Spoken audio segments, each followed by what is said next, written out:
மறுபடியும் ஒரு படம் அப்படிங்கும்போது என்னால் அதை ஏற்றுக்கவே முடியல. ஏன்னா அந்த படத்தோடவே வாழ ஆரம்பிச்சிட்டேன் உண்மையை சொல்லப்போனால்.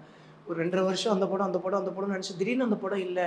ஐபிஎல் தான் நம்மளோட முதல் படம் அப்படிங்கும்போது சீரியஸாகவே சொல்லப்போனால் என்னால் மனசார அக்செப்ட் பண்ணிக்கவே முடியல.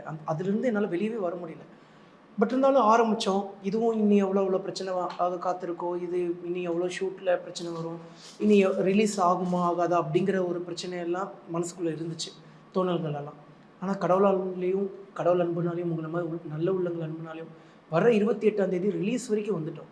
ஸோ அவ்வளோ சந்தோஷமாக இருக்குது. கண்டிப்பாக இந்த credits director sir and producer sir தான். ஸோ என்னதான் நம்ம போகிற பாதையில் அவ்வளவு தடங்கள் இருந்தாலும் ஒரு கரெக்டான வெற்றி பாதையும் இருக்குது. அதை நம்ம ஒத்துக்கிட்டு தான் ஆகணும். ரொம்ப சந்தோஷமாக இருக்குது. இல்லை பார்க்குற வெளியிருந்து பார்க்க எங்களுக்கே கொஞ்சம் ஆச்சரியமாக இருந்தது. ஏன்னா ஒரு படம் ஆரம்பித்து பாதி ஷூட் போய் நல்லா ஒரு பாண்டிங்கில் போயிட்டு கடைசி அந்த படம் நடக்கலை, அவ்வளோ நாள் பண்ணது எல்லாமே எஃபர்ட் பண்ணுறது படம் எல்லாமே வேஸ்ட் ஆகுது. அதுலேருந்து வெளியே வந்து அடுத்த படம் பண்ணுறது அப்படின்னு மென்டலாக நீங்கள் ப்ரிப்பேர் ஆகணும்ல, அது எப்படி தயார்படுத்திக்கிட்டீங்க உங்களுக்கு? அதுதான் நான் ஷூட்டிங்னு ஒன்றுமே நடக்கலை. அவங்க ஷூட்டிங் நடந்துச்சு அப்படின்லாம் சொன்னதெல்லாம் போய் ஷூட்டிங்லாம் நடக்கலை. சும்மா பேச்சு வாக்கிலே பேசிக்கிட்டே இருந்தது மட்டும்தான். பட் மென்டலாக எப்படி நான் ரெடி ஆனேன்னா அதுதான் நான் பிரச்சனையாக இருந்தது.